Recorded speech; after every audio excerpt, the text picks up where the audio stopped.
ಆಕಾಶನಾಮ ವಿಘ್ನೇಶಃ ವಾಯುಶ್ಚಾಕಾಶಕ ಸ್ಮೃತಃ ಆಕಾಶ ಇತಿ ಲಕ್ಷ್ಮೀಶ್ಚ ತಥಾಕಾಶೋ ಹರಿಸ್ವಯಂ. ಶ್ರೀ ಗುರುಭ್ಯೋ ನಮಃ. ವಿದುರೇಣ ಅನೇಕೈಃ ಪ್ರಕಾರೈಃ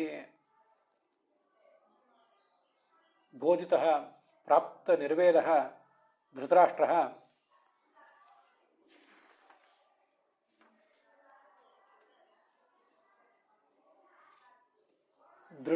ದೃಢಾನ್ ಸರ್ವಾನಪಿ ಸ್ನೇಹಪಾಶಾನ್ ಛಿತ್ವಾ ಭ್ರಾತೃಸಂಧರ್ಷಿತಾಧ್ವಾ ವನಂ ಜಗಾಮ ಗೃಹಾನ್ ನಿಶ್ಚಕ್ರಾಮ. ತಂ ಚ ನಿಷ್ಕ್ರಾಮಂತಂ ಸುಬಲಸ್ಯ ಪುತ್ರಿ ಪತಿವ್ರತ ಸಾಧ್ವಿ ಗಾಂಧಾರಿ ಅಪಿ ಅನುಯಯೌ. ತಾಂ ಚ ಅನುಯಯೌ ಪೃಥಾ. ಸರ್ವೇಷಾಂ ಜಾತ ವಿರಕ್ತಾನಾಂ ಸಾಧಕಾನಾಂ ಸುಖಾವಹಂ ತತ್ತತ್ ಸಾಧನಾನುಕೂಲ ಪ್ರದೇಶವಂತಂ ಹಿಮಾಲಯಂ ತೇ ಸರ್ವೇಪಿ ಜಗ್ಮುಃ ಇತಿ ಭಾಗವತಂ ವದತಿ.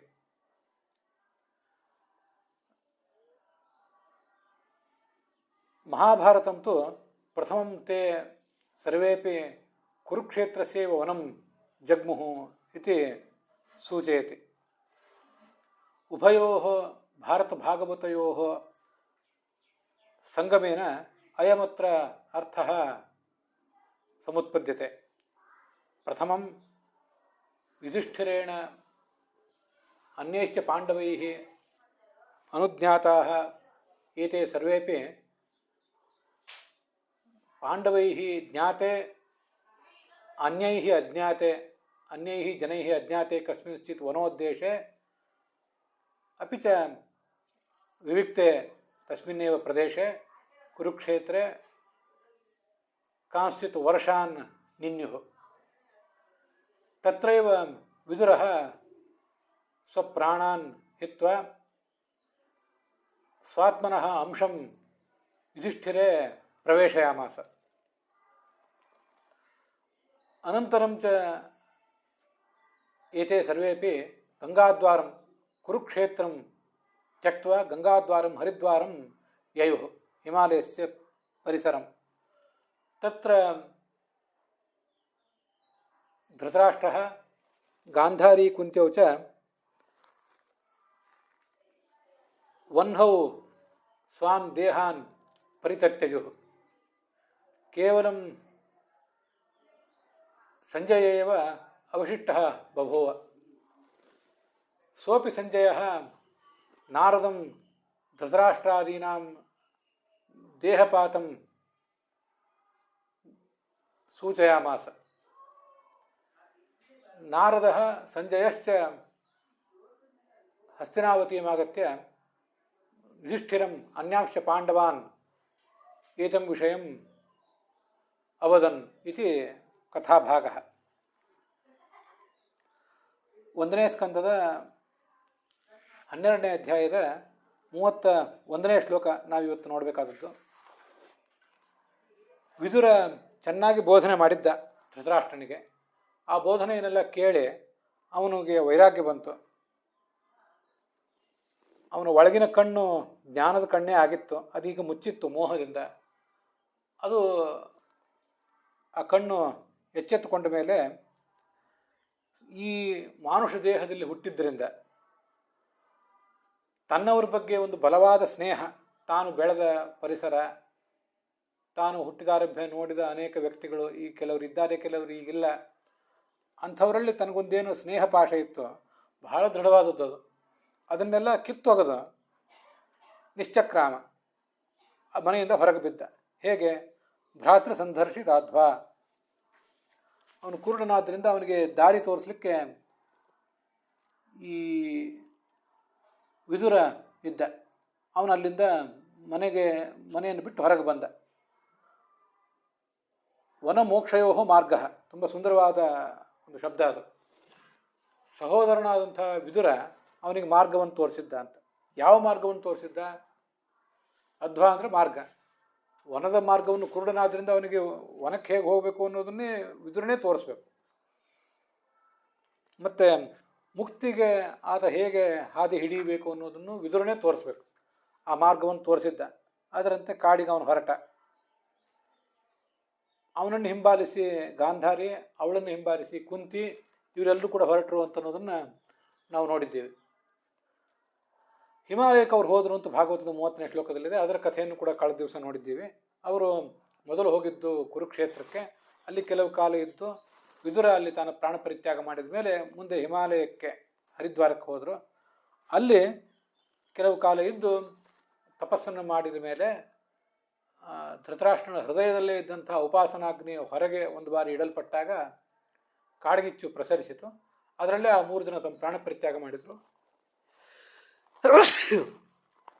ಸಂಜಯ ಒಬ್ಬ ಆಗಿನ್ನೂ ಅವನಿಗೆ ಮರಣಕಾಲ ಪಕ್ವಾಗಿರಲಿಲ್ಲ, ಆದ್ದರಿಂದ ಅಲ್ಲಿ ಮರಣಿಸಲಿಲ್ಲ.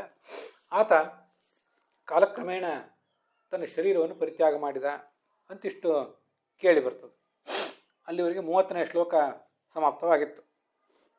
31ನೇ ಶ್ಲೋಕವನ್ನು ನಾವೀಗ ನೋಡಬೇಕು. ಅಜಾತಶತ್ರು ಕೃತಮೈತ್ರ ಹುತಾಗ್ನಿ ವಿಪ್ರಾನ್ನತ್ವ ತಿಲಗೋವಸ್ತ್ರ ರುಗ್ಮೈ ಗೃಹಾನ್ ಪ್ರವಿಷ್ಟೋ ಗುರುವಂದನಾಯ ನಚಾ ಪಶ್ಯತ್ ಪಿತರವು ಸೌಬಲೀಂ ಚ ಅನ್ನುವ ಕಥಾ ನಾವೀಗ ನೋಡಬೇಕಾದದ್ದು. ಈ ಅಜಾತಶತ್ರುವಾದಂಥ ಯುಧಿಷ್ಠಿರ, ಇವನಿಗೆ ಯಾರೂ ಶತ್ರುಗಳಿಲ್ಲ. ಅವನು ಒಂದು ದಿವಸ ತನ್ನ ದೈನಂದಿನ ಕಾರ್ಯಕ್ರಮದಂತೆ ಅಲ್ಲಿ ತನ್ನ ಎಲ್ಲ ಕೆಲಸಗಳನ್ನು ಮುಗಿಸಿದ. ಸಂಧ್ಯಾವಂದನ, ಹೋಮ ಇತ್ಯಾದಿಗಳನ್ನು ಮುಗಿಸಿದ. ಕೃತಮೈತ್ರ ಹುತಾಗ್ನಿ, ಮೈತ್ರ ಅಂದರೆ ಸಂಧ್ಯಾವಂದನೆ, ಹೋಮ ಇತ್ಯಾದಿಗಳನ್ನು ಮುಗಿಸಿದ. ದಿನ ಏನೇನು ಬ್ರಾಹ್ಮಣರಿಗೆ ದಾನ ಇತ್ಯಾದಿಗಳನ್ನು ಮಾಡ್ತಿದ್ದ ಅದನ್ನೆಲ್ಲ ಕೊಟ್ಟು ಮುಗಿಸಿದ. ಅರಮನೆಗೆ ಧೃತರಾಷ್ಟ್ರ, ಕುಂತಿ ಮೊದಲಾದವರು ಇರ್ತಿದ್ದಂಥ ಒಂದು ಪರಿಸರ, ಅಲ್ಲಿ ನಿತ್ಯ ಬರುವಂತೆ ಬಂದ. ನಮಸ್ಕಾರ ಮಾಡಲಿಕ್ಕೆ ಬಂದ. ಅವರು ಅಲ್ಲಿ ಆತನಿಗೆ ಕಾಣಲಿಲ್ಲ. ಪ್ರತಿನಿತ್ಯ ಕಾಣ್ತಿದ್ರು. ಹಿಮಾಲಯದ ಪರಿಸರದಲ್ಲಿ ಅವರು ತಪಸ್ಸು ಮಾಡ್ತಿರುವುದು ಅವನಿಗೆ ಗಮನಕ್ಕೆ ಬರ್ತಿತ್ತದು. ಪ್ರತಿನಿತ್ಯ ತಂದೆ ತಾಯಿಂದರನ್ನು ನಮಸ್ಕರಿಸಬೇಕು ಎಲ್ಲ ಕೆಲಸಗಳಾದಮೇಲೆ ಅನ್ನೋದೊಂದು ಸಂಪ್ರದಾಯ. ಅದರಂತೆ ನಮಸ್ಕಾರ ಮಾಡಲಿಕ್ಕೆ ಬಂದಾಗ ಅವ್ರು ಕಾಣಲಿಲ್ಲ. ಎಲ್ಲಿ ಹೋಗಿದ್ದಾರೆ? ಬೇರೆ ಆಶ್ರಮಕ್ಕೆ ಎಲ್ಲರೂ ಹೋಗಿದ್ದಾರೋ ಹೇಗೆ, ಅಥವಾ ಯಹಲೋಕವನ್ನೇ ಪರಿತ್ಯಾಗ ಮಾಡಿದ್ದಾರೋ ಅಂತ ಅವನಿಗೆ ತಿಳಿಯದಂತಾಯಿತು ಅಂತ ಆ ಶ್ಲೋಕ. ಕೃತ ಮೈತ್ರ ಅಂತಿದೆ. ಅಲ್ಲಿ ಮೈತ್ರ ಅಂತಂದರೆ ಈ ಮಿತ್ರ ಅಂದರೆ ಸೂರ್ಯ. ಸೂರ್ಯನಿಗೆ ಸಂಬಂಧಪಟ್ಟ ಮಂತ್ರ ಅಂದರೆ ಗಾಯತ್ರಿ ಮಂತ್ರ. ಅದರಿಂದ ಅರ್ಘ್ಯ ಪ್ರದಾನ ಮತ್ತು ಗಾಯತ್ರಿ ಜಪ ಇತ್ಯಾದಿಗಳನ್ನು ಮಾಡುವ ಕ್ರಿಯೆನೇ ಸಂಧ್ಯಾವಂದನ ಕ್ರಿಯೆ. ಹುತಾಗ್ನಿ, ನಿತ್ಯ ಈ ಗೃಹಸ್ಥನಾದವನು ಉಪಾಸನಾಗ್ನಿಯನ್ನು ಮತ್ತು ಶ್ರೌತಾಗ್ನಿಯನ್ನು, ಅಗ್ನಿ ಕಾರ್ಯವನ್ನು, ಉಪಾಸನವನ್ನು ಏನು ಮಾಡಬೇಕಲ್ಲ ಅದನ್ನೆಲ್ಲ ಮಾಡಿದ.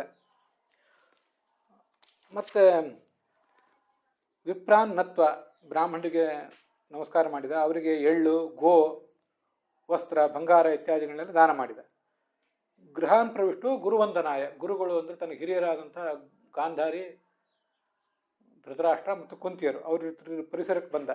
ಅಲ್ಲಿ ಅವರು ಅವನಿಗೆ ಕಾಣಲಿಲ್ಲ. ನಚಾ ಪಶ್ಯತ್, ತನ್ನ ತಂದೆ ತಾಯಂದಿರ, ತನ್ನ ದೊಡ್ಡಪ್ಪ ದೊಡ್ಡಮ್ಮಂದಿರಾದಂಥ ಧೃತರಾಷ್ಟ್ರ ಗಾಂಧಾರಿಯರು ಕಾಣಲಿಲ್ಲ, ಕುಂತಿಯು ಕೂಡ ಅಲ್ಲಿ ಕಾಣಲಿಲ್ಲ ಅಂತ ಅದನ್ನು ತಿಳ್ಕೊಳ್ಬೇಕು.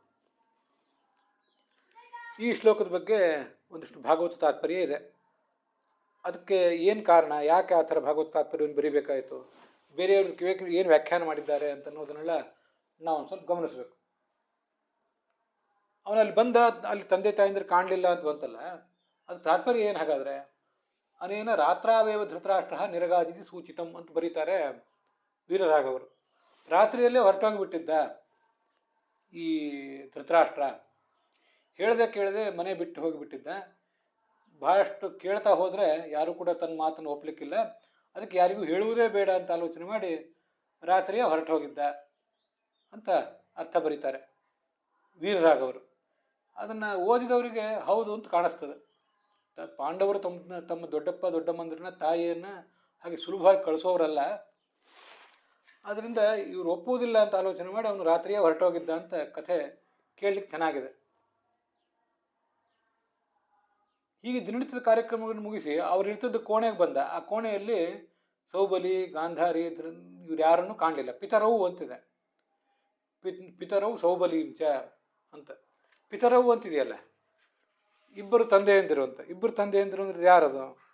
ತಂದೆಗೆ ಸಮಾನವಾದ ಧೃತರಾಷ್ಟ್ರ ಮತ್ತು ವಿದುರ. ಪಿತರು ಧೃತರಾಷ್ಟ್ರ ವಿದುರವು ಅಂತ ಅರ್ಥ ಬರೀತಾರೆ ವೀರರಾಘವರು. ಮತ್ತು ಸೌಬಲಿ ಅಂತಂದರೆ ಗಾಂಧಾರಿ ಅಂತಿಷ್ಟು ಅದಕ್ಕೆ ಅವರ ಅರ್ಥ ಬರೀತಾರೆ.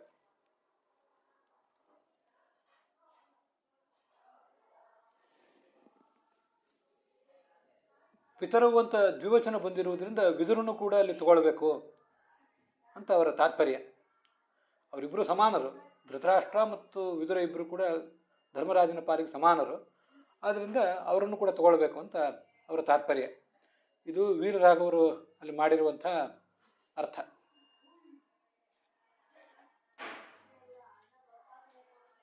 ಇದಕ್ಕೆ ಅನೇಕ ವ್ಯಾಖ್ಯಾನಕಾರರೆಲ್ಲ ಹೀಗೆ ಮಾಡಿದ್ದಾರೆ. ನಾನು ಇವ್ರದೊಂದು ವ್ಯಾಖ್ಯಾನ ಓದಿದೆ. ಈಗ ವೀರರಾಘವರು ಒಂದು ಏನು ವ್ಯಾಖ್ಯಾನ ಮಾಡ್ತಾರೆ ಅಂತ ಓದಿದೆ. ಹೆಚ್ಚು ಕಡಿಮೆ ಅವರ ವ್ಯಾಖ್ಯಾನಗಳೆಲ್ಲ ಹೀಗೆ ಇವೆ. ರಾಧಾಕೃಷ್ಣರ ವ್ಯಾಖ್ಯಾನದಲ್ಲೂ ಕೂಡ ಹೆಚ್ಚಿನ ವಿಷಯ ಏನು ಕಾಣಿಸೋದಿಲ್ಲ. ಪಿತರವು ಅಂದರೆ ಧೃತರಾಷ್ಟ್ರ ಮತ್ತು ವಿದುರರನ್ನು, ಗಾಂಧಾರಿಯನ್ನು ಕೂಡ ಕಾಣಲಿಲ್ಲ ಅಂತ ಇಷ್ಟೇ ಅರ್ಥ ಬರೆದಿದ್ದಾರೆ. ಹೆಚ್ಚಿನ ವಿವರಗಳೇ ಅಲ್ಲಿ ಕಾಣಿಸೋದಿಲ್ಲ.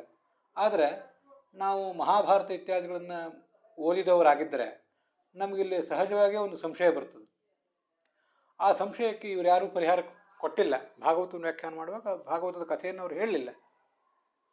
ಮಹಾಭಾರತವನ್ನು ಓದುವಾಗ ಮಹಾಭಾರತ, ಆಗ ಭಾಗವತದ ಜೊತೆ ನಾವು ಮಾಡಬೇಕಾದ್ದೇನಿಲ್ಲ.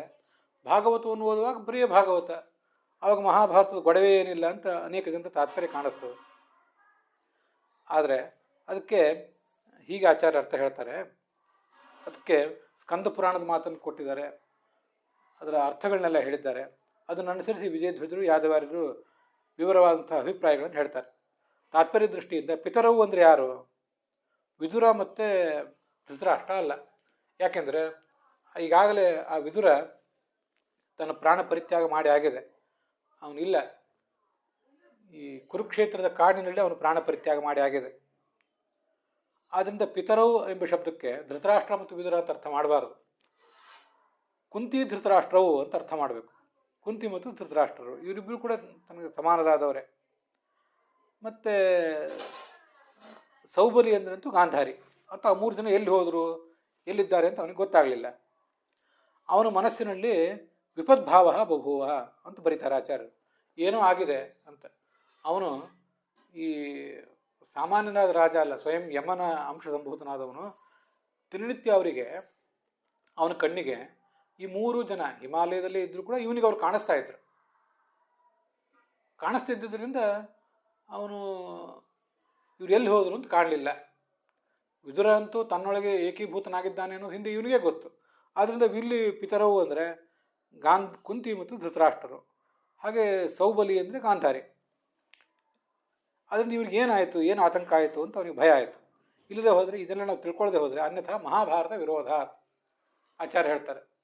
ಮಹಾಭಾರತದ ವಿರೋಧ ಬರ್ತದೆ ಇದಕ್ಕೆ ಇಲ್ಲದೆ ಹೋದರೆ ಅಂತ. ಮಹಾಭಾರತದ ವಿರೋಧ ಬರುವುದರಿಂದ ನಾವು ಇದಕ್ಕೆ ಬೇರೆ ಅರ್ಥ ಮಾಡಬಾರದು. ಸ್ಕಂದ ಪುರಾಣದಲ್ಲಿ ಇದನ್ನ ಎಲ್ಲ ವರ್ಣನೆ ಮಾಡಿದ್ದಾರೆ ಅಂತ ಆಚಾರ್ಯರು ಅದಕ್ಕೆ ತೋರಿಸಿದ್ದಾರೆ. ಭೀಮ ಸಂತರ್ಜಿತೋ ರಾಜ್ಞ ತ್ವನುಜ್ಞಾಂ ಪ್ರಾಪ್ಯ ಯತ್ನತಃ ಧೃತರಾಷ್ಟ್ರೋ ವನೇ ವಾಸಮಕರೋದ್ವತ್ಸರತ್ರಯಂ. ಹೀಗೆ ಸ್ಕಂದ ಪುರಾಣದಲ್ಲೂ ಕೂಡ ಈ ಅಭಿಪ್ರಾಯ ಇದೆ ಅಂತ ಅವರ ತಾತ್ಪರ್ಯ. ಏನು ಸ್ಕಂದ ಪುರಾಣದಲ್ಲಿದೆ, ಮಹಾಭಾರತದಲ್ಲೂ ಹಾಗೇ ಇದೆ. ಭೀಮ ಈ ಧೃತರಾಷ್ಟ್ರನಿಗೆ ಚುಚ್ಚಿ ನುಡಿತಾ ಇದ್ದ, ನಮಗದು ಗೊತ್ತಿದೆ. ಆದ್ದರಿಂದ ಅವನಿಗೆ ವೈರಾಗ್ಯ ಬಂದು ರಾಜನಾದ ಯುಧಿಷ್ಠಿರನ ಅನುಜ್ಞೆಯನ್ನು ಪಡ್ಕೊಂಡು ಅಲ್ಲಿಂದ ಮುಂದೆ ವನೇ ವಾಸಮಕರೋತ್ ವತ್ಸರತ್ರಯಂ, ಮುಂದೆ 3 ವರ್ಷ ವನವಾಸ ಮಾಡಿದ. ಇದು ವತ್ಸರತ್ರಯ ಅಂದರೆ ಕುರುಕ್ಷೇತ್ರದಲ್ಲಿ ಮಾಡಿದ ವನವಾಸ. ವಿದುರ ತದ್ದಿದೃಕ್ಷಾರ್ಥಂ ಆಗತೇಶು ವನಂ ಪುರಾತ್ ಪಾಂಡವೇಶು ತು ರಾಜಾನಂ ಪ್ರವಿಶ್ಯ ಏಕತ್ವಂ ಆಗತಃ. ಈ ಗಾಂಧಾರಿ, ಧೃತರಾಷ್ಟ್ರ, ಕುಂತಿ, ವಿದುರ ಇವರೆಲ್ಲರನ್ನು ಭೇಟಿ ಮಾಡಲಿಕ್ಕೆ ಅಂತ ಪಾಂಡವರು ಮೇಲಿನಲ್ಲಿ ಬರ್ತಾ ಇದ್ರಲ್ಲ, ಹಾಗೆ ಬಂದಾಗ ಒಂದು ಸರಿ ಆ ಧೃತರಾಷ್ಟ್ರನ ಆಶ್ರಮದ ಪರಿಸರದಲ್ಲೇ ಮತ್ತೊಂದು ಜಾಗವಿತ್ತು. ಅಲ್ಲಿ ಈ ವಿದುರ ತಪಸ್ಸು ಮಾಡ್ತಾ ಇದ್ದ. ಅವನನ್ನು ಭೇಟಿ ಮಾಡಬೇಕು ಅಂತ ಧರ್ಮರಾಜ ಹೋದ. ಅವನಲ್ಲಿ ಈ ವಿದುರ ಏಕೀಭಾವವನ್ನು ಪಡೆದ. ಮುಂದೆ ತಥೋ ದಾವಾಗ್ನಿನಾದಗ್ಧಂ ಧೃತರಾಷ್ಟ್ರಂ ಚ ಸೌಬಲಿಂ ಶ್ರುತ್ವಾ ಕುಂತೀಂ ಚ ಚಿಂತಾಂತೆ ಪ್ರಾಪುಹು ಪಾಂಡುಸುತಾಸ್ತದ. ಮುಂದೆ ಇದಾದ ಮೇಲೆ ಇವರೆಲ್ಲರೂ ಸೇರಿ ಹಿಮಾಲಯಕ್ಕೆ ಹೋದ ಮೇಲೆ ಈ ಕುಂತಿ, ಧೃತರಾಷ್ಟ್ರ, ಗಾಂಧಾರಿ ಇವರೆಲ್ಲರೂ ಕೂಡ ಕಾಡ್ಗಿಚ್ಚಿನಲ್ಲಿ ಸುಟ್ಟು ಹೋದರು ಅನ್ನೋ ಸುದ್ದಿಯನ್ನು ಕೇಳಿ ಬಹಳ ಚಿಂತೆ ಆಯಿತು ಪಾಂಡವರಿಗೆ. ಆಗ ಅವರಿಗೆ ಜ್ಞಾನಿಯಾದ ನಾರದ ಸಮಾಧಾನವನ್ನು ಹೇಳಿದ. ಮತ್ತು ಅವರಿಗೆ ಸದ್ಗತಿಯಾಗಿದೆ ಅಂತನ್ನುವುದನ್ನು ಕೂಡ ಹೇಳಿದ ಅಂತ ಇದಿಷ್ಟು ಸ್ಕಂದ ಪುರಾಣದಲ್ಲಿ ಮಾತಿದೆ. ಆದ್ದರಿಂದ ವಿದುರ ಮೊದಲೇ ಪ್ರಾಣ ಪರಿತ್ಯಾಗ ಮಾಡಿದ್ದಾನೆ ಅಂತನ್ನುವುದು ಯುಧಿಷ್ಠಿರನಿಗೆ ಗೊತ್ತಿದೆ. ಅದರಿಂದ ಪಿತರವು ಎಂಬ ಶಬ್ದಕ್ಕೆ ವಿದುರ ಮತ್ತು ಧೃತರಾಷ್ಟ್ರ ಅಂತ ಅರ್ಥ ಮಾಡುವುದು ಸರಿಯಲ್ಲ ಅಂತ ತಾತ್ಪರ್ಯ.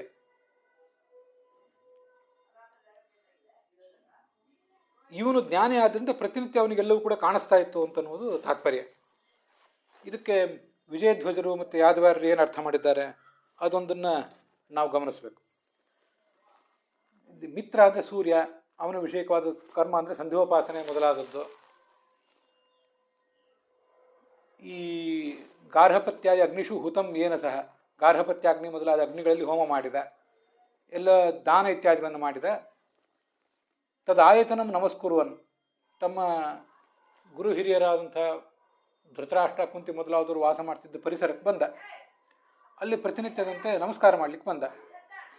ಮನಸಾ ಜೀವಂತವು ನಾಪಶ್ಯತ್, ಅವರಿಗೆ ಅವನು ರಾತ್ರಿ ಎಲ್ಲೋ ಓಡಿ ಹೋಗಿಬಿಟ್ಟಿದ್ರು ಅದರಿಂದ ಅವ್ರು ಕಾಣಲಿಲ್ಲ ಅಂತ ತಾತ್ಪರ್ಯ ಅಲ್ಲ. ಪ್ರತಿನಿತ್ಯ ಅವರಿಗೆ ಮನಸ್ಸಿನಿಂದ ಅವರೆಲ್ಲರೂ ಕಾಣಿಸ್ತಾ ಇದ್ರು. ಅವ್ರ ಯೋಗಕ್ಷೇಮವನ್ನು ಆತ ಮನಸ್ಸಿನಲ್ಲೇ ವಿಚಾರ ಮಾಡ್ತಿದ್ದ. ಅವರು ಆ ಒಂದು ವನದ ಪರಿಸರದಲ್ಲಿ ಇನ್ನೂ ತಪಸ್ಸು ಮುಂದುವರಿಸಿರುವುದು ಆತನಿಗೆ ಕಾಣಿಸ್ತಿತ್ತು. ಪ್ರತಿನಿತ್ಯ ಒಂದು ಬಾರಿ ಇದು ನಡೀತಿತ್ತು. ಕೆಲವು ಬಾರಿ ಯಾವಾಗೂ ಹೋಗಿ ಬರ್ತಿದ್ದ, ಅದು ಕುರುಕ್ಷೇತ್ರದ ಕಾಡಿಗೆ. ಆದರೆ ಒಂದು ದಿವಸ ಅವನ ಮನಸ್ಸಿಗೆ ಅವರು ಇರುವುದೇ ಕಾಣಲಿಲ್ಲ. ಈಗ ಅವರು ಮರಣಿಸಿರಬಹುದು ಅಂತ ಮನಸ್ಸಿನಲ್ಲಿ ಹಾಗೆ ಅವನಿಗೆ ಅನಿಸಿತು. ವಿದುರನನ್ನು ಇಲ್ಲಿ ಇಟ್ಕೊಳ್ಬಾರ್ದು, ಪಿತರವೆಂಬ ಶಬ್ದದಿಂದ ವಿದುರನನ್ನು ಇಟ್ಕೋಬಾರ್ದು. ಯಾಕೆಂದರೆ ತಸ್ಯ ಶೂದ್ರ ಜಾತಿತ್ವೇನ ಅವಂದ್ಯತ್ವ ಅಂತ ಬರೀತಾರೆ ವಿಜಯಧ್ವಜರು. ಪಿತರವೆಂಬ ಶಬ್ದದಿಂದ ವಿದುರನನ್ನು ಯಾಕೆ ಇಟ್ಕೋಬಾರ್ದು? ಇಲ್ಲಿ ನಮಸ್ಕಾರ ಮಾಡ್ಲಿಕ್ಕೆ ಬಂದ ಅಂತಿದೆಯಲ್ಲ, ಗುರು ವಂದನಾಯ ಅಂತ. ನಮಸ್ಕಾರ ಮಾಡ್ಲಿಕ್ಕೆ ಬಂದ ಅಂತಂದ್ರೆ ಅವನು ವಿದುರನಿಗೆ ನಮಸ್ಕಾರ ಹೇಗೆ ಮಾಡ್ತಾನೆ?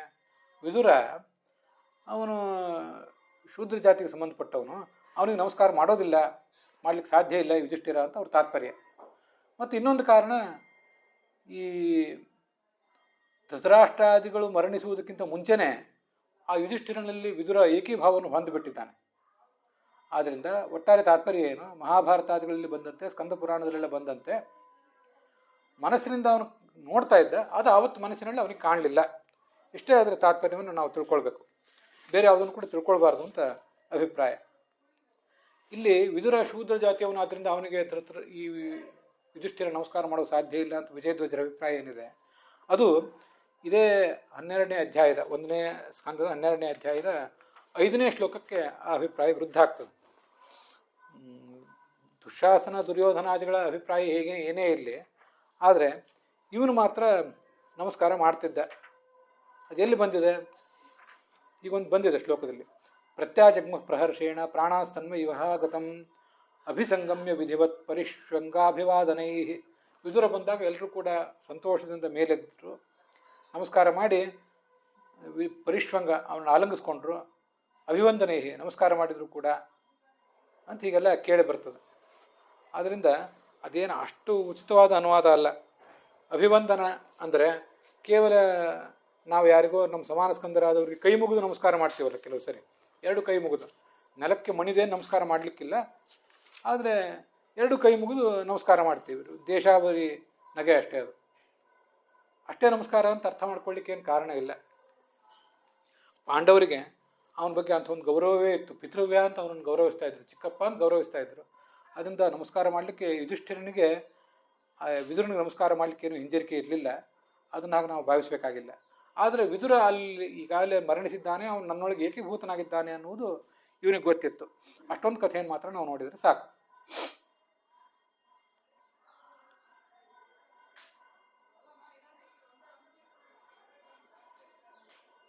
ಇನ್ನು ಯಾದವಾರರು ಇದಕ್ಕೇನು ಅಭಿಪ್ರಾಯ ಹೇಳ್ತಾರೆ ಅಂತ ಅನ್ನೋದನ್ನು ಗಮನಿಸಬೇಕು. ಯುಧಿಷ್ಠಿರನ ಮನಸ್ಸಿನಲ್ಲಿ ಅವರ ಕುರಿತು ಒಂದೇನೋ ಆಲೋಚನೆ ಬಂದಿತ್ತು.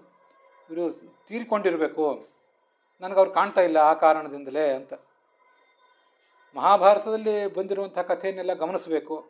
ಅದನ್ನು ಗಮನಿಸದೆ ಹೋದರೆ ಮಹಾಭಾರತದ ವಿರೋಧ ಬರ್ತದೆ. ಅದನ್ನು ಯಾದವಾರ್ಯರು ತಮ್ಮ ವ್ಯಾಖ್ಯಾನದಲ್ಲಿ ವಿವರಿಸಿದ್ದಾರೆ. 3 ದಿವಸ ಕಾಲ ಉಪವಾಸ ಮಾಡಿ ಪಾಂಡವರ ಅನುಜ್ಞೆಯನ್ನು ಪಡೆದು ಹೊರಟು ಹೋದ, ಮನೆಯಿಂದ ಹೊರಗೆ ಬಿದ್ದ ಈ ಧೃತರಾಷ್ಟ್ರ ಅಂತ ಅಲ್ಲಿ ಬಂದಿದೆ. ಆದ್ದರಿಂದ ಖಂಡಿತವಾಗಿಯೂ ಅದನ್ನು ಮಹಾಭಾರತವನ್ನು ನಾವು ಗಣನೆ ತಗೊಳ್ಬೇಕಾಗ್ತದೆ. ಇವನಿಗೆ ಹೇಳ್ದೆ ಕೇಳಿದೆ ರಾತ್ರೋರಾತ್ರಿ ಹೊರಟರು ಅಂತ ಅನ್ನೋದು ಆಗಿನ ವ್ಯವಸ್ಥೆಗೆ ವಿರುದ್ಧ. ಅದು ಅರಮನೆ, ಯಾವುದೋ ನಮ್ಮ ನಿಮ್ಮಂತೆ ಸಾಮಾನ್ಯವಾದ ಮನೆ ಅಲ್ಲ. ಅನೇಕ ಜನ ರಕ್ಷಕರಿರ್ತಾರೆ, ರಕ್ಷಕ ಭಟರಿರ್ತಾರೆ. ಒಬ್ಬ ರಾಜ ಹೊರಗೆ ಬಿದ್ದ ಅಂದರೆ, ರಾಜನ ತಂದೆ ತಾಯಿ ಅವರು ಹೊರಗೆ ಬಿದ್ದರು ಅಂದರೆ ಅವ್ರ ಜೊತೆಗೆ ಬೆಂಗಾವಲಾಗಿ ಅನೇಕ ಜನ ಸೈನಿಕರು ಹೊರಡ್ತಾರೆ, ಸೇವಕರು ಹೊರಡ್ತಾರೆ. ಯಾರಿಗೂ ತಿಳಿದಂತೆ ಹಾಗೆಲ್ಲ ಹೋಗುವುದು ಅದು ಅಸಾಧ್ಯ.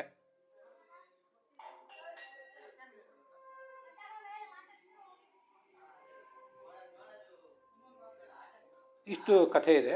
ಅದಕ್ಕೆ ಸ್ಕಂದ ಪುರಾಣದ ಮಾತನ್ನು ಕೂಡ ಹೇಳ್ತಾರೆ. ಸ್ಕಂದ ಪುರಾಣದಲ್ಲಿ ಏನೇನು ಬಂದಿತ್ತು. ಸ್ಕಂದ ಪುರಾಣ ನಮಗೆ ಆಚಾರ್ಯರ ಭಾಗವತ ತಾತ್ಪರ್ಯದಿಂದ ತಿಳಿದು ಬಂದಿರುವಂತೆ ರಾಮಾಯಣದ ಮತ್ತು ಮಹಾಭಾರತದ ಭಾಗಗಳನ್ನು ತುಂಬ ಚೆನ್ನಾಗಿ ವರ್ಣನೆ ಮಾಡ್ತದೆ. ಅದನ್ನೇ ನಾವು ಇಲ್ಲೂ ಕೂಡ ನೋಡೋದು.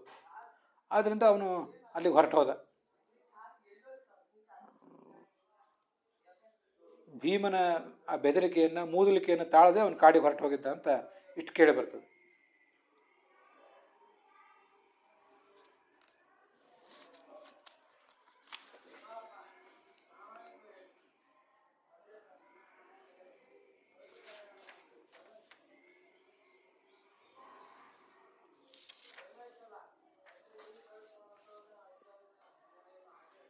ಇದು 31ನೇ ಶ್ಲೋಕದ ತಾತ್ಪರ್ಯ ಆಗ್ತದೆ. ಅಲ್ಲಿಂದ ಮುಂದೆ ಸಂಜಯ ಬಂದಿದ್ನಲ್ಲ ಅಲ್ಲಿಗೆ, ಆ ಸಂಜಯನನ್ನು ಅವನು ಪ್ರಶ್ನೆ ಮಾಡಿದ ಅಂತ ಮುಂದಿನ ಶ್ಲೋಕ. ತತಃ ಸಂಜಯ ಮಾಸೀನಂ ಪಪೃಚ್ಛ ಉದ್ವಿಗ್ನ ಮಾನಸಃ ಅಂತ. ಗಾವದ್ಗಣೆ ಕೊನಸ್ಥಾತಃ ವೃದ್ಧೋ ಹೀನಶ್ಚ ನೇತ್ರಯೋ ಅಂಬಾವ ಹತಪುತ್ರಾರ್ಥ ಪಿತೃವ್ಯ ಕ್ವ ಸಮಾಗತಃ ಕ್ವ ಗತಃ ಸುಹೃತ್ ಅಂತ ಈ ಶ್ಲೋಕದಿಂದ. ಆ ಗವಲ್ಗಣ ಅಥವಾ ಗವದ್ಗಣ ಅವನ ಮಗನಾದಂಥ ಈ ಸಂಜಯನನ್ನು ಹೀಗೆ ಯುಧಿಷ್ಠಿರ ಕೇಳಿದ್ದ. ಎಲ್ಲಿದ್ದಾನೆ ನಮ್ಮ ಚಿಕ್ಕಪ್ಪ, ಎಲ್ಲಿ ಹೋಗಿದ್ದಾನೆ, ನಮ್ಮ ದೊಡ್ಡಪ್ಪ ಎಲ್ಲಿ ಹೋಗಿದ್ದಾನೆ ಅಂತ ಅವನನ್ನು ಕುರಿತು ಪ್ರಶ್ನೆ ಮಾಡಿದ. ಇದಕ್ಕೂ ಕೂಡ ಭಾಗವತ ತಾತ್ಪರ್ಯ ಇದೆ. ಆಚಾರ್ಯರು ಅಲ್ಲಿ ಬ್ರಹ್ಮಾಂಡ ಪುರಾಣದ ಶ್ಲೋಕವನ್ನು ಕೂಡ ಉದ್ಧರಿಸಿದ್ದಾರೆ. ಅವನು ಏನು ಕೇಳಿದ, ಎಲ್ಲಿ ಹೋದರು ನಮ್ಮವರೆಲ್ಲ ಎಲ್ಲಿ ಹೋದರು ಅಂತ. ನಮ್ಮ ಅಪ್ಪ ಧೃತರಾಷ್ಟ್ರ ಎಲ್ಲಿ ಹೋದ, ಗಾಂಧಾರಿ ಎಲ್ಲಿ ಹೋದ ಅದನ್ನು ಹೇಳು. ಮತ್ತೆ ನಮ್ಮ ತಾಯಿ ಕುಂತಿ ಎಲ್ಲಿ ಹೋದ್ಲು ಅದನ್ನೂ ಹೇಳು ಅಂತ ಒಂದು ತಾತ್ಪರ್ಯ ಇಲ್ಲಿ ಕಾಣಿಸ್ತದೆ. ನಮ್ಮ ಗುರುಗಳು ಪುರಾಣಿಕಾಚಾರ್ಯರು ಅದನ್ನು ತಮ್ಮ ವ್ಯಾಖ್ಯಾನದಲ್ಲಿ, ತಮ್ಮ ಕನ್ನಡ ಅನುವಾದದಲ್ಲಿ ಸೇರಿಸಿಲ್ಲ. ಆದರೆ ಆ ಒಂದು ಪ್ರಶ್ನವನ್ನು ಕೂಡ ತಿಳ್ಕೊಳ್ಬೇಕು ಅಂತ ಇನ್ನೂ ಕೆಲವರು ಬೇರೆ ಬೇರೆ ವ್ಯಾಖ್ಯಾನಕಾರರ ಅಭಿಪ್ರಾಯ ಇದೆ. ಇವರೆಲ್ಲ ಎಲ್ಲಿ ಹೋದರು? ಬೇರೆಯವರ ವ್ಯಾಖ್ಯಾನಕಾಲದಲ್ಲಿ ರಾತ್ರೋರಾತ್ರಿ ಅವರು ಎದ್ದು ಹೋಗಿದ್ದರಿಂದ, ಸಾಮಾನ್ಯವಾಗಿ ಧೃತರಾಷ್ಟ್ರನಿಗೆ ಬೆಂಗಾವಲಾಗಿ ಸಂಜಯನೇ ಇರ್ತಿದ್ದರಿಂದ ಆ ಸಂಜಯನ ನೀವು ಕೇಳ್ತಿದ್ದಾನೆ ಎಲ್ಲಿ ಹೋದ ಹೇಳು ಅಂತ. ಆದರೆ ಎಲ್ಲಿ ಹೋದ ಹೇಳು ಅಂತನ್ನೋದು ನಮ್ಗೆ ಇಲ್ಲಿ ಈ ಕೋಣೆಯಲ್ಲಿ ಕಾಣ್ತಾ ಇಲ್ಲ. ಎಲ್ಲಿ ಹೋದ, ಬೇರೆ ಯಾವ್ದಾದ್ರು ಮನೆಗೆ ಹೋದ್ನ, ಎಲ್ಲಿ ಹೋದ ಅಂತ ಕೇಳುವ ತಾತ್ಪರ್ಯ ಅಲ್ಲ. ಒಂದು ಹಿಮಾಲಯದ ಕಾಡಿನಲ್ಲಿ ತಪಸ್ಸು ಮಾಡ್ತಾ ಇದ್ನಲ್ಲ, ಅಲ್ಲಿಂದ ಮತ್ತೆ ಯಾವ್ದಾದ್ರು ಕಾಡಿಗೆ ಹೋದ್ನ ಅಥವಾ ಪರಲೋಕಕ್ಕೆ ಹೊರಟೋದ್ನ ಅದನ್ನು ಹೇಳು ಅಂತ ಅವನ ತಾತ್ಪರ್ಯ ಆಗಿತ್ತು. ಅದು ಆ 32ನೇ ಶ್ಲೋಕದ ತಾತ್ಪರ್ಯ. ಅರಮನೆಯಲ್ಲಿ ಕಾಣ್ತಾ ಇಲ್ಲ, ಎಲ್ಲಿಗೆ ಹೋಗ್ತಿದ್ದ, ಎಲ್ಲಿ ಹೋದ್ರು ಅಂತ ಕೇಳುವ ಉದ್ದೇಶವೇ ಅಲ್ಲ. ಒಂದು ವನವಾಸ ಮಾಡ್ತಿದ್ದಾರೆ ಅಂತ ಸ್ಪಷ್ಟವಾಗಿ ಗೊತ್ತಿದೆ. ತಾನು ಅಲ್ಲಿ ಹೋಗಿ ನೋಡಿ ಬಂದಿದ್ದಾನೆ ಅಂತ ಅದರ ಅಭಿಪ್ರಾಯ. ಅಲ್ಲಿ ಬ್ರಹ್ಮಾಂಡ ಪುರಾಣದ ಮಾತನ್ನು ಆಚಾರ್ಯ ಹೇಳ್ತಾರಲ್ಲ, ಧೃತರಾಷ್ಟ್ರೇ ಮೃತೆ ಸೂತಃ ಸಂಜಯ ಪಾಂಡುಸೂನವೇ ಗತಿಂ ಶಶಂಸ ಕುಂತ್ಯಾಶ್ಚ ಗಾಂಧಾರಿ ಧೃತರಾಷ್ಟ್ರಯೋ ಅಂತ. ಧೃತರಾಷ್ಟ್ರ ಕಾಡ್ಗಿಚ್ಚಿನಲ್ಲಿ ಮರಣಿಸಿದ ಮೇಲೆ ಅಲ್ಲಿ ಈ ಸಂಜಯ ಪಾಂಡುಪುತ್ರನಾದ ಯುಧಿಷ್ಠಿರನಿಗೆ ಕುಂತಿಯ, ಗಾಂಧಾರಿಯ ಮತ್ತು ಧೃತರಾಷ್ಟ್ರರ ಗತಿ ಏನಾಯಿತು, ಅವ್ರು ಎಲ್ಲಿ ಹೋದರು ಅಂತ ಅನ್ನೋದನ್ನೆಲ್ಲ ವರ್ಣನೆ ಮಾಡಿದ ಅಂತ ಅದರ ತಾತ್ಪರ್ಯ.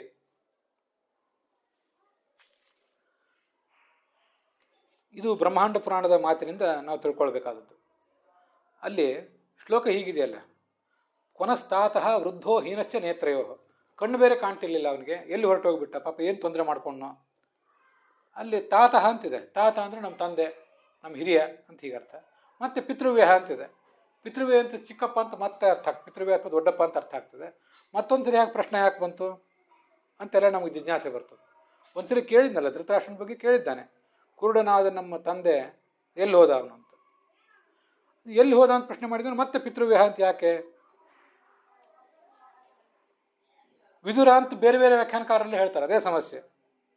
ವಿದುರ ಎಲ್ಲಿ ಹೋದ ಅಂತ ಹಿಂದಿನ ವ್ಯಾಖ್ಯಾನದಲ್ಲಿ ಮಾಡಿದ ತಪ್ಪನ್ನೇ ಇಲ್ಲೂ ಮಾಡ್ತಿದ್ದಾರೆ. ವಿದುರ ಕುರುಕ್ಷೇತ್ರದ ಕಾಡಿನಲ್ಲಿ ಪ್ರಾಣ ಪರಿತ್ಯಾಗ ಮಾಡಿ ತನ್ನೊಳಗೆ ಪ್ರವೇಶ ಮಾಡಿದ್ದಾನೆ ಅನ್ನೋದು ಯುಧಿಷ್ಠಿರನಿಗೆ ಗೊತ್ತಿದೆಯಲ್ಲ. ಮಹಾಭಾರತದ ಕಥೆ ಬೇರೆ, ಭಾಗವತದ ಕಥೆ ಬೇರೆ ಅಲ್ವಲ್ಲ. ಮಹಾಭಾರತದ ಕರ್ತ ಬೇರೆ, ಭಾಗವತದ ಕರ್ತ ಬೇರೆ ಅಲ್ಲ. ಅಲ್ಲಿಯ ಪಾತ್ರವೇ ಬೇರೆ, ಇಲ್ಲಿಯ ಪಾತ್ರವೇ ಬೇರೆ ಅಂದರೆ ಇಲ್ಲಿ ಬರುವ ಯುಧಿಷ್ಠಿರ ಬೇರೆ, ಅಲ್ಲಿ ಬರುವ ಯುಧಿಷ್ಠಿರ ಬೇರೆ ಅಂತ ಹೀಗೆ ಏನಾದರೂ ತಿಳ್ಕೊಂಡ್ರೆ ಯುಧಿಷ್ಠಿರನಿಗೆ ಈ ವಿದುರ ತನ್ನಲ್ಲಿ ಏಕೀಭೂತ ಆಗಿದ್ದು ಗೊತ್ತಿರಲಿಲ್ಲ ಅಂತ ಏನಾದ್ರು ತಿಳ್ಕೊಬಹುದು. ಆದರೆ ಹಾಗೆ ಭಾವಿಸುವುದೇನು ಸಾಧ್ಯ ಇಲ್ವಲ್ಲ. ಇದೆಲ್ಲ ಒಂದೇ ಕಥೆ. ಅದು ಮಹಾಭಾರತದ ಅರ್ಥವನ್ನು ಭಾಗವತ ವಿವರಿಸ್ತದೆ, ಭಾಗವತದ ಅರ್ಥವನ್ನು ಮಹಾಭಾರತ ವಿವರಿಸ್ತದೆ. ಅದರಿಂದ ವಿದುರ ಅಲ್ಲ, ಅದು ವಿದುರನ ಬಗ್ಗೆ ಕೇಳುವ ಸಾಧ್ಯತೆಯೇ ಇಲ್ಲ. ಆದ್ರಿಂದ ಹೇಳ್ತಾರೆ ಆಚಾರ್ಯರು, ಪಿತೃವ್ಯೋಪಿ ಧೃತರಾಷ್ಟ್ರಯೇವ. ಪಿತೃವ್ಯ ಅಂತ ಮತ್ತೆ ಬಂದದ್ದು ಧೃತರಾಷ್ಟ್ರನ ಬಗ್ಗೆನೇ ಬಂದಿದೆ. ಯಾಕೆ ಎರಡೆರಡು ಸರಿ ಕೇಳ್ತಿದ್ದಾನೆ ಅಂದರೆ ದುಃಖದಿಂದ ಕೇಳ್ತಾನೆ. ಎಲ್ಲಿ ಹೋದ ನಮ್ಮ ತಂದೆ, ಎಲ್ಲಿ ಹೋದ ನಮ್ಮ ದೊಡ್ಡಪ್ಪ, ಎಲ್ಲಿ ಹೋದ ಅಂತ ಕೇಳ್ತಿದ್ದಾನೆ. ಹೀಗೆ ಕೇಳಬಾರ್ದು ಅಂತ ಏನಿಲ್ಲ. ಅದಕ್ಕೆ ಆಚಾರ್ಯ, ಇದು ವ್ಯವಹಾರದಲ್ಲಿ ಅನೇಕರಿಗೆ ಕಂಡು ಬರ್ತದೆ. ಕೆಲವು ಕಡೆ ಎದೆ ಪಡ್ಕೊಂಡು ಅಳ್ತಿರ್ತಾರೆ, ಅಲ್ಲಿ ಕೆಲವು ಈ ಥರದ ಅಸಂಬದ್ಧ ಮಾತುಗಳನ್ನು ಆಡ್ತಾರೆ. ಬೇರೆ ಮಾತುಕತೆ, ಮೀಟಿಂಗು ಇತ್ಯಾದಿ ಪ್ರಸಂಗಗಳಿದ್ದಾಗ ಸಂಬದ್ಧವಾಗಿ ವಾಕ್ಯ ಪ್ರಯೋಗ ಮಾಡ್ತಾರೆ. ಯತ್ರ ಅಧಿಕಂ ತತ್ಪರತಾ ಬಹುವಾರಮಪಿ ಧ್ರುವಂ ತದ್ವದಂತಿ ಮಹಾಪ್ರಾಜ್ಞಾ ಲೋಕವೇದಾನುಸಾರತಃ. ಲೌಕಿಕ ವ್ಯವಹಾರಗಳಲ್ಲೂ ಇದು ಕಂಡು ಬಂದಿದೆ, ವೇದಗಳಲ್ಲಿಯೂ ಆ ಥರ ಕಂಡು ಬಂದಿದೆ. ಏನದು? ಒಂದು ಯಾವುದಾದ್ರೂ ವಿಷಯದ ಬಗ್ಗೆ ಬಹಳ ತಾತ್ಪರ್ಯ ಇದ್ದರೆ, ತುಂಬ ದುಃಖ ಅಥವಾ ತುಂಬ ಸಂತೋಷ ಅಥವಾ ಒಂದು ಭಾವ ನಿರ್ಭರತೆ ಇದ್ದರೆ, ಯಾವುದೋ ಒಂದು ಅದ್ಭುತವಾದ ವಿಷಯವನ್ನು ವರ್ಣನೆ ಮಾಡುವಾಗಲೂ ಕೂಡ ಮತ್ತೆ ಹೇಳ್ತಾರೆ. ವಂಡರ್ಫುಲ್ ವಂಡರ್ಫುಲ್ ಅಂತ 3 ಸರಿ ಹೇಳಿದರೆ ಅದೇನು ತಪ್ಪಲ್ಲ. ಅಮೇಝಿಂಗ್ ಅಂತ 10 ಸಾರಿ ಹೇಳಿದ್ರು ಏನು ತಪ್ಪಲ್ಲ. ಸಂತೋಷ ಆದಾಗ ಮತ್ತೆ ದುಃಖ ಆದಾಗಲೂ ಕೂಡ ಕೇಳ್ತಾರೆ, ಮತ್ತೆ ಅದೇ ಶಬ್ದ ಪ್ರಯೋಗ ಮಾಡ್ತಿರ್ತಾರೆ. ಇದು ಕಾಮನ್ ಸೆನ್ಸು ಹೋಗಿಬಿಟ್ಟಿರ್ತದೆ. ಅನೇಕ ಕಡೆ ಈ ಥರ ಹಾಗೇ ಇರ್ತದೆ. ಲೌಕಿಕ ವ್ಯವಹಾರಗಳಲ್ಲಿಯೂ ವೈದಿಕ ವ್ಯವಹಾರಗಳಲ್ಲಿಯೂ ಅಂದರೆ ಪುರಾಣಾದಿಗಳಲ್ಲಿಯೂ ಇದೆ, ವೇದಗಳಲ್ಲಿಯೂ ಅಂತ ಎಲ್ಲರೂ ಕಥೆಗಳು ಬಂದರೂ ಬರಬಹುದು. ಲೋಕ ವೇದಾನುಸಾರತಃ ಅಂದರೆ ನಾವು ಹೀಗೆ ಅರ್ಥ ಮಾಡ್ಕೋಬಹುದು ಇದನ್ನು ಅಂತ ಕಾಣಿಸ್ತದೆ. ಲೋಕ ಅಂದರೆ ನಿಮ್ಮ ಕಥೆಗಳು, ನಿಮ್ಮ ಜೀವನದಲ್ಲೂ ಇಂಥ ಘಟನೆಗಳನ್ನು ನಾವು ನೋಡ್ತೇವೆ. ನಮ್ಮದೇನು ಪುರಾಣದಲ್ಲಿ ವೇದದಲ್ಲಿ ಬರುವಂಥ ಜೀವನ ಚರಿತ್ರೆಯೇ ಅಲ್ಲ, ಇದು ಲೋಕ. ವೇದ ಅಂದರೆ ಅಪೌರುಷೇಯವಾದ ಶ್ರುತಿಗಳು ಅಂತ ಅರ್ಥ ಅಲ್ಲ. ಇದಕ್ಕೆ ವೇದಗಳು ಅಂತಂದರೆ ವಿಷ್ಣು ವೇದ ಅಂತ ಅರ್ಥ ಮಾಡ್ಕೋಬೇಕು. ವಿಷ್ಣು ವೇದ ಅಂತ ಆಚಾರ್ಯ ಒಂದು ಕಡೆ ಪ್ರಯೋಗ ಮಾಡಿದ್ದಾರೆ. ಅದರಿಂದ ವೇದ ಅಂದರೆ ಅಪೌರುಷೇಯವಾದ ಶ್ರುತಿಗಳು, ಪೌರುಷೇಯವಾದ ಮಹಾಭಾರತ ಭಾಗವತಾದಿಗಳು. ಎಲ್ಲರ ಕಥೆಗಳಲ್ಲಿಯೂ ಕೂಡ ಅಂತೂ ನಿಮ್ಮ ಲೌಕಿಕ ಪಾತ್ರ, ನಿಮ್ಮ ಜೀವನದಲ್ಲಿ ಲೌಕಿಕ ಪಾತ್ರಗಳೇನು ಬರ್ತವೆ, ಇಲ್ಲಿಯೂ ನಾವು ನಮ್ಮ ಮುಂದಿನ ಪೀಳಿಗೆ, ಹಿಂದಿನ ಪೀಳಿಗೆ ಇವರು ಹೀಗೆಲ್ಲ ಸ್ವಲ್ಪ ಭಾವನಿರ್ಭರರಾಗಿ ಹೀಗೆ ಮಾತನಾಡುವುದಿದೆ. ಅಲ್ಲೆಲ್ಲ ಪುನರುಕ್ತಿ, ಮತ್ಯಾವುದು ಶಬ್ದದ ದೋಷ ಅನ್ನೋದಕ್ಕೆ ಅರ್ಥ ಇಲ್ಲ. ಪೌರಾಣಿಕ ಪಾತ್ರಗಳಲ್ಲಿಯೂ ಕೂಡ ಇದೇ ಥರದ ಮಾತುಕತೆ, ಇದೇ ಥರದ ಸಂಭಾಷಣೆಗಳು, ವರ್ತನೆಗಳು ಕಂಡು ಬರ್ತವೆ ಅಂತ ಆಚಾರ್ಯ ತಾತ್ಪರ್ಯ ಬ್ರಹ್ಮತರ್ಕವನ್ನು ಕೊಟ್ಟಿದ್ದಾರೆ. ಇಲ್ಲೇನು ಆಚಾರ್ಯ ಬ್ರಹ್ಮತರ್ಕ ಕೊಡಬೇಕಾಗಿರಲಿಲ್ಲ, ನಮಗೆ ತಿಳಿತಿರ್ತದು, ಆದರೂ ಕೊಟ್ಟಿದ್ದಾರೆ. ಅಲ್ಲಿ ಬ್ರಹ್ಮತರ್ಕದಲ್ಲಿ ಇದನ್ನು ಹೇಳಿದ್ದಾರೆ, ಆದ್ದರಿಂದ ಕೊಟ್ಟಿದ್ದಾರೆ ಅಂತ ನಾವು ತಿಳ್ಕೊಳ್ಬೇಕಷ್ಟೆ.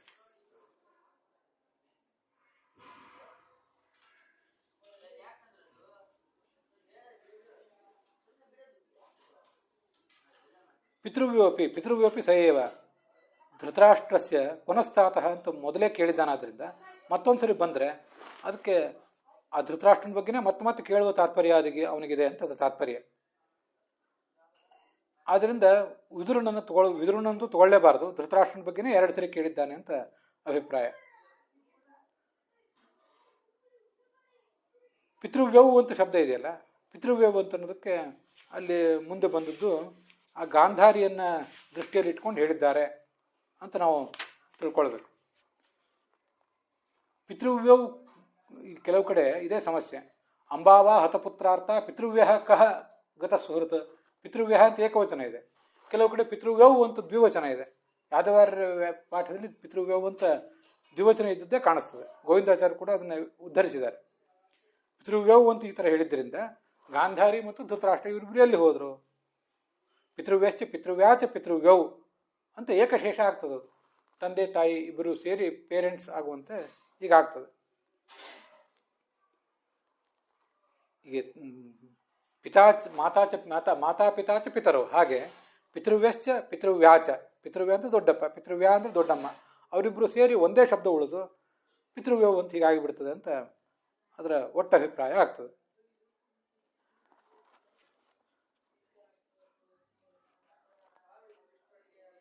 ಅದರಿಂದ ಇಷ್ಟಾದರೂ ಕೂಡ ಎಲ್ಲಿ ಹೋದ್ರು ಅನ್ನೋ ಪ್ರಶ್ನೆ ಹೇಗೆ ಅಂದರೆ, ಅದು ಯಾವ ಲೋಕಕ್ಕೆ ಹೋದರು, ಹೇಗೆ ಹೋದರು, ಹೋದದ್ದು ಹೌದಾ ಅದನ್ನು ಖಾತ್ರಿ ಮಾಡು. ಇನ್ನೂ ಅನೇಕ ಬಾರಿ ಯಾರೊಬ್ರು ಸತ್ತೋಗಿರ್ತಾರೆ, ಅವ್ರು ಸತ್ತೋಗಿದ್ದಾರೆ ಅನ್ನೋದು ನಮ್ಗೆ ನಂಬಲಿಕ್ಕೆ ಆಗೋದಿಲ್ಲ, ಹಾಗೆಲ್ಲ ನಾವು ಈ ಥರ ಗೋಳಾಡ್ತಿರ್ತೀವಿ ಅಂತ ಅದರ ತಾತ್ಪರ್ಯ. ಇದಿಷ್ಟು ಯಾದವಾರ್ಯರ ಮತ್ತು ವಿಜಯಧ್ವಜರ ಅಭಿಪ್ರಾಯ ಆಯಿತು. ಗೋವಿಂದಾಚಾರ್ಯರು ಕೂಡ ಇದ್ರ ಬಗ್ಗೆ ಒಂದಿಷ್ಟು ಬೆಳಕು ಚೆಲ್ಲಿದ್ದಾರೆ.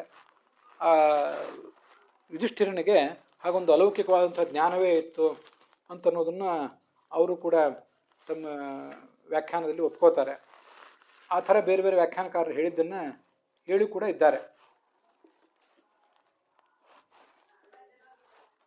ನ ಕೇವಲ ಪೂರ್ವಮುಕ್ತ ಪಿತಾ ಧೃತರಾಷ್ಟ್ರ ಕಿಂತು ಪಿತೃವ್ಯೋಪಿ ಸಯೇವ, ಚಿಕ್ಕಪ್ಪನೂ ಕೂಡ ಅವನೇ ಆಗಿದ್ದಾನೆ ಅಂತ. ಪಿತೃವ್ಯವು ಗಾಂಧಾರಿ ಧೃತರಾಷ್ಟ್ರವು ಅಂತ ಅದರ ಪಿತೃವ್ಯವು ಕೌ ಗತಾವಿತಃ ಅಂತ ಮುಂದಿನ 34ನೇ ಶ್ಲೋಕದಲ್ಲಿದೆ. ಇಬ್ಬರು ಪಿತೃವ್ಯರು ಎಲ್ಲಿ ಹೋದರು ಅಂತ. ಅಲ್ಲಿ ಇಬ್ಬರು ಪಿತೃವ್ಯರು ಅಂತಂದರೆ ಇದೇ ಗಾಂಧಾರಿ ಮತ್ತು ಧೃತರಾಷ್ಟ್ರ ಅಂತಲೇ ಅದರ ತಾತ್ಪರ್ಯ. ಆದ್ದರಿಂದ ಪಿತೃವ್ಯ ಎಂಬ ಶಬ್ದದಿಂದಲೂ ಧೃತರಾಷ್ಟ್ರನನ್ನೇ ಇಟ್ಕೋಬೇಕು ಹೊರತು ವಿದುರನ್ನು ಇಟ್ಕೊಳ್ಬಾರ್ದು ಅಂತ ಅಭಿಪ್ರಾಯ. ಮತ್ತೆ ಕುಂತಿ ಬಗ್ಗೆ ಯಾಕೆ ಕೇಳಲಿಲ್ಲ ಅಂತ ಒಂದು ಜಿಜ್ಞಾಸೆ ಬರ್ತದೆ. ಅದಕ್ಕೆ ಗೋವಿಂದಾಚಾರ್ಯರು ಅಲ್ಲಿ ಅಂಬಾವ ಹತಪುತ್ರ ಆರ್ತ ಅಂತ ಹೀಗಿದೆಯಲ್ಲ, ಆ ಹತಪುತ್ರ ಅಂಬಾ ಅಂತಂದರೆ 100 ಜನ ಮಕ್ಕಳನ್ನು ಕಳ್ಕೊಂಡ ಕುಂತಿ, 100 ಜನ ಮಕ್ಕಳನ್ನು ಕಳ್ಕೊಂಡಂಥ ಗಾಂಧಾರಿ ಅಂತ ಒಂದು ಅರ್ಥ ಸಹಜವಾಗಿ ನಮಗೆಲ್ಲ ತಿಳಿಯುವಂಥದ್ದು. ಅದರ ಜೊತೆಗೆ ಈ ದೌರ್ಭಾಗ್ಯಶಾಲಿಗಳಂಥ 4-5 ಜನ ಮಕ್ಕಳನ್ನು ಪಡ್ಕೊಂಡ ಗಾಂಧಾರಿ ಅಂತ ಕೂಡ ಅದಕ್ಕೆ ಅರ್ಥ ಆಗ್ತದೆ. ಹತಪುತ್ರ ಹತಕಪುತ್ರಕ ಯಸ್ಯಾಹ ವಯಂ ಪುತ್ರ ಹತಕಾಹ ಇತ್ಯರ್ಥ. ಪಂಚನಃ ಪುತ್ರಾನಪಿ ಪ್ರಸೂಯ ಕುಂತಿ ಕಷ್ಟಂ ಜೀವತಿ ಇತಿ ದುಃಖೇನ ಆತ್ಮಾನಂ ಹತಕಮಾಹ ರಾಜ. ನಾವೆಲ್ಲ ಸತ್ತು ಹೋದವರಂತ ಇದ್ದು ಬದುಕಿದ್ದು ಕೂಡ ಉಪಯೋಗ ಇಲ್ಲ ನಮ್ಮಿಂದ. ಯಾಕೆಂದರೆ ಅವಳು ಅರಮನೆಯಲ್ಲಿದ್ದಾಗಲೂ ನಾವು ಅವಳನ್ನೇನು ಸುಖವಾಗಿ ಇಡಲಿಲ್ಲ. ನಾವು ಹುಟ್ಟಿದ ಮೇಲೆ ಅರಣ್ಯದಲ್ಲಿ ಮತ್ತು ವನವಾಸದಲ್ಲಿ ಇತ್ಯಾದಿ ಪ್ರಸಂಗದಲ್ಲಿ ಮತ್ತು ಮುಂದೂ ಕೂಡ ಅವಳನ್ನು ಸುಖವಾಗಿ ಇಡ್ಲಿಕ್ಕೆ ಆಗಲಿಲ್ಲ. ಆದ್ದರಿಂದ ಅಂಬಾಹತ ಪುತ್ರಾರ್ಥ ಎಂಬ ಶಬ್ದದಿಂದ ಗಾಂಧಾರಿಯನ್ನು ಇಟ್ಕೊಳ್ಳುವುದು ಹೇಗೋ ಹಾಗೆ ಕುಂತಿಯನ್ನು ಕೂಡ ಇಟ್ಕೊಳ್ಬಹುದು ಅಂತ ಇದಕ್ಕೆ ಗೋವಿಂದಾಚಾರ್ಯರು ಅದಕ್ಕೆ ಅರ್ಥ ಬರೆದಿದ್ದಾರೆ. ತಾದೃಶಿ ಅತಯವ ಆರ್ತ ಅಂಬಾ ಕುಂತಿ ಪಿತೃವ್ಯವು ಅಂದರೆ ಗಾಂಧಾರಿ ಧೃತರಾಷ್ಟ್ರವು ಅಂತ ಅದ್ರ ತಾತ್ಪರ್ಯ.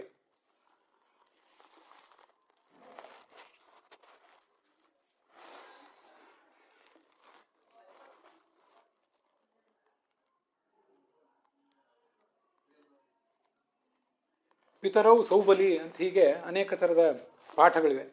ಆ ಪಾಠಗಳು ವ್ಯತ್ಯಸ್ತ ಆಗಿರುವುದರಿಂದ ಒಂದೊಂದು ಕಡೆ ಒಂದೊಂದು ರೀತಿಯಾದ ಅಭಿಪ್ರಾಯ ಕೇಳಿ ಬರ್ತದೆ. ಪಿತೃವ್ಯವು ಕ್ವ ಗತಾವಿತಃ ಇದು 32ನೇ ಶ್ಲೋಕದಲ್ಲೂ ಇದೆ. 34ನೇ ಶ್ಲೋಕದಲ್ಲೂ ಕೂಡ ಪಿತೃವ್ಯವು ಕ್ವ ಗತಾವಿತಃ ಅಂತಿದೆ. ಇನ್ನು ಕೆಲವು ಕಡೆ ಪಿತೃವ್ಯಹ ಅಂತಿದೆ. ಆಚಾರ್ಯ ಅಭಿಪ್ರಾಯ ಪ್ರಾಯ ಪಿತೃವ್ಯಹ ಅಂತಲೇ ಇದ್ದಿರಬೇಕೇನೋ ಅಂತ ನನಗೂ ಕೂಡ ಸಂಶಯ ಇದೆ. ಪಿತೃವ್ಯೋಪಿ ಸಯೇವ ಅಂತ ಹೇಳ್ತಾರಲ್ಲ ಆಚಾರ್ಯರು, ಆದ್ದರಿಂದ ಪಿತೃವ್ಯನು ಕೂಡ ಅವನೇ ಆಗಿದ್ದಾನೆ ಅಂತ ಅವರ ಅಭಿಪ್ರಾಯ.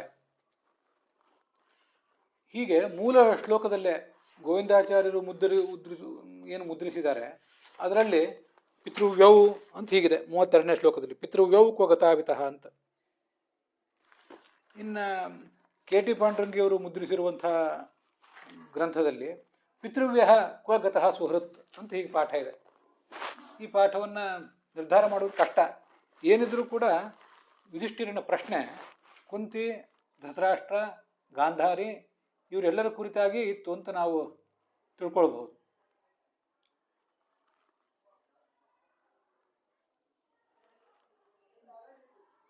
ಮತ್ತು ತಿರುಪತಿಯಿಂದ ಪ್ರಕಟ ಆಗಿರುವಂಥ ವೀರರಾಘವರು, ಶ್ರೀಧರರು ಮೊದಲಾದವರ ವ್ಯಾಖ್ಯಾನಗಳು ಒಳಗೊಂಡಿರುವಂಥ ಪುಸ್ತಕದಲ್ಲಿ ಪಿತೃವ್ಯಾಹತ್ವ ಗತ ಸುಹೃತ ಅಂತಿದೆ. ಆದರೆ ಅವರು ಕೂಡ ಪಾಠ ಭೇದ ಇರುವುದನ್ನು ಗುರುತಿಸಿದ್ದಾರೆ.